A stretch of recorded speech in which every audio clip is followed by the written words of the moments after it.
మీరు వెళ్ళండి ప్లీజ్. సరే కార్తిక్ గారు, టేక్ కేర్. కళ్ళు జాగ్రత్త. ఐ డ్రాప్స్ వేసుకోవడం మర్చిపోకండి. సరే మేడం.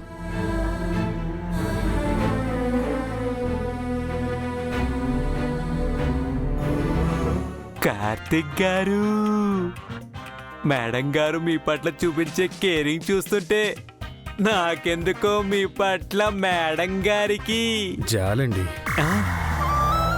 జాలి మాత్రమే ఉంది. మేడం కళ్ళలో అభిమానం మాత్రమే కనిపిస్తుంది. నాకు ఈ అభిమానం చాలండి. చెప్పే కదా, నా తాహత్తుకు మించి ఆశించి నా మీదున్న మంచి అభిప్రాయాన్ని, నమ్మకాన్ని పోగొట్టుకోలేను. సరే, మీరు ఉప్మా తినండి.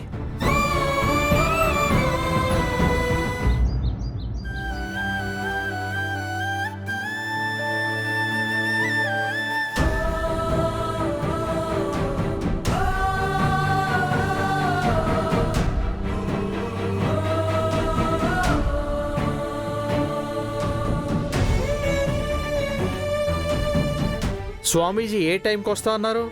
జాతకాలు చూపించిన తర్వాత నేను అకాడమీకి వెళ్ళాలి. అక్కడ ఒక అర్జెంట్ మీటింగ్ ఉంది. ఆల్రెడీ బయలుదేరారు సార్, వచ్చేస్తూ ఉంటారు. యాక్చువల్లీ ఈ జాతకాలు అనేవి నేను నమ్మను. మీరేదో సెంటిమెంట్ అంటున్నారు కదా, కాదనలేక ఒప్పుకున్నాను. మన పెద్దలు పెట్టిన ఆచారాలు పాటించడం మంచిదే కదా విశ్వా? ఆఫ్ కోర్స్, జాతకాలు ముహూర్తాలు చూసే పెళ్ళిళ్ళు సక్సెస్ అవుతాయని లేదు, ఏమీ చూడకుండా చేసుకున్న ప్రేమ పెళ్ళిళ్ళు ఫెయిల్ అవుతాయని కూడా లేదు కదా.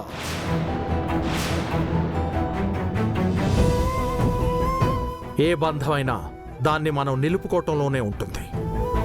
అవును, చాలా కరెక్ట్గా చెప్పారు. తలరాతలు బాగుండాలే గాని ఏమీ లేని వాళ్ళు కూడా గొప్పగా బతుకుతారు.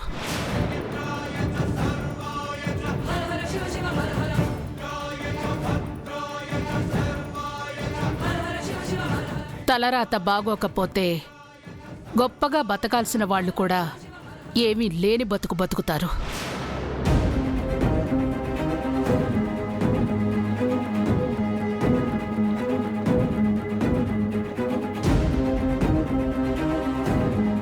సుధా, ఎందుకు నువ్వు అలా కంగారు పడుతున్నావు?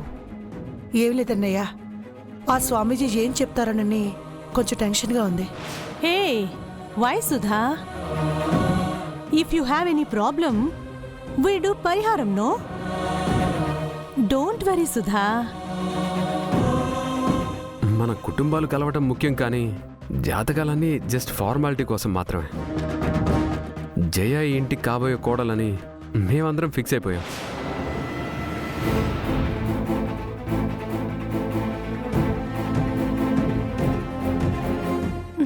స్వామీజీ వచ్చాకే కదా అసలు విషయం తెలిసేది.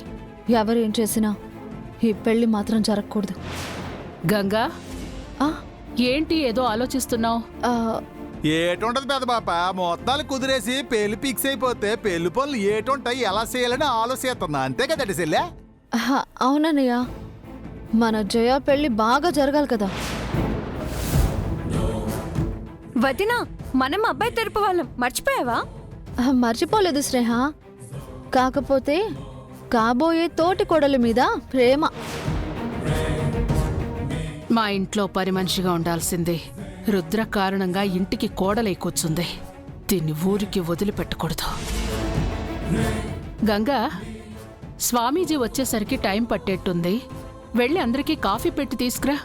సరే అమ్మగారు. ఆగు, అదే చేత్తో స్నాక్స్ కూడా తీసుకురా. అలాగే అమ్మగారు.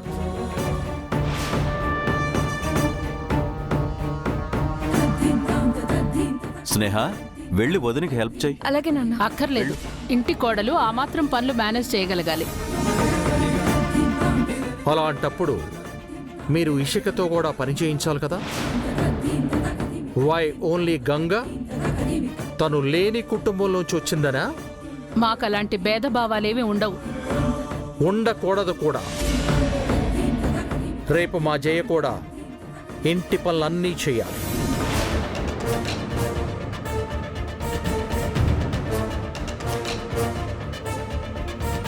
ఇంటి పనుల బాధ్యత తీసుకోవటమే ఇంటి కోడలికి గౌరవం.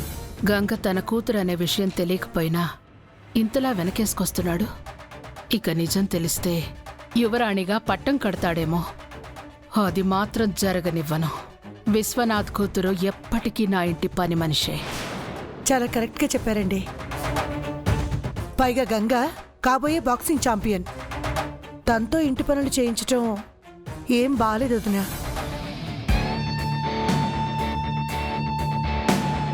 పెద్దమ్మ చెప్పకపోయినా గంగాన్ని నెత్తి మీద వేసుకొని చేస్తుందత్తమ్మా.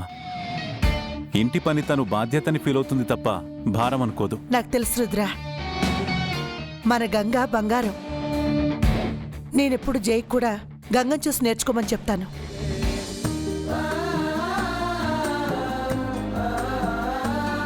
నేను వెళ్ళి గంగకి హెల్ప్ చేస్తాను. మీరుండండమ్మా, పెళ్లి విషయాలు మాట్లాడుకోవాలి కదా. నేను వెళ్ళి సాయం చేస్తాను. రావయ్యా.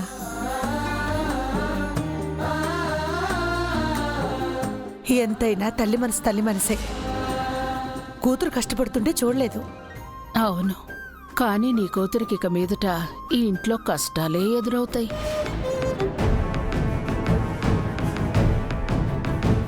నాకు వంశీజయల పెళ్లి జరిపించటం ఇష్టమే. ఈ పెళ్లికి నేను మనస్ఫూర్తిగా ఒప్పుకుంటున్నాను.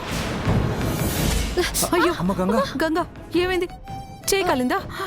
అయ్యో, నువ్వు తప్పుకో, నేను చేస్తాను కదా. రా గంగా. పర్లేదులే అమ్మా. అయినా మీరెందుకు వచ్చారు? మీరు వెళ్ళి కూర్చోండి, నేను కాఫీ చేసి తీసుకొస్తాను. ఏది చూపించు. అయ్యయ్యో, కాలిన చోట కాస్త నూనె రాస్తే బొబ్బ రాకుండా ఉంటది. ఉండు, నూనె తీసుకొస్తాను. నానా, ఇది చిన్న గాయమే, ఇట్టే తగ్గిపోతుంది. అయినా మీరు అతిథుల్లాగా వచ్చారు. ఇలా వచ్చి పనిచేస్తే ఏం బాగుంటుంది? మా కళ్ళ ముందు నువ్వు పని చేస్తా ఉంటే మేము సూతు ఎట్ట ఊరుకుంటాం. నీకెందుకులే అమ్మా. అవునే సెల్లే, ఎవరు ఏ పని చెప్పినా సడుకుని చేసేస్తావు. మిగతా కోడళ్ళకు కూడా పని చేపమని నువ్వు బెడ్ చేయేసి ఆ ఇసుక గోటను చూసావా? నువ్వు ఏదిసేపు ఏటి పట్టించుకోదు. తనతో నాకెందుకులే అన్నయ్య. ఆ ఇషిక పని దొంగ. నాకు ఇవన్నీ అలవాటే కదా. నువ్వు ఈ లేనోళ్ళ బిడ్డవని అమ్మగారికి నీ మీద చిన్న చూపు గంగా. ఆ, అందుకే నిన్ను పని మనిషిలా చూస్తున్నారు. నువ్వు ఇంటి కోడలివని నిన్నెప్పుడు గుర్తిస్తారో. అలా అంటావేంటమ్మా? ఇది నా ఇల్లు. నా వాళ్ళ కోసం పనిచేస్తే నేను పని మనిషిని అయిపోతానా? అమ్మగారికి నా చేతి కాఫీ అంటే చాలా ఇష్టం. అందుకే నన్నే చేయమంటారు. వేరే ఇంకేం లేదు. అలాగనుకు నువ్వు సాంబార్ పడిపోక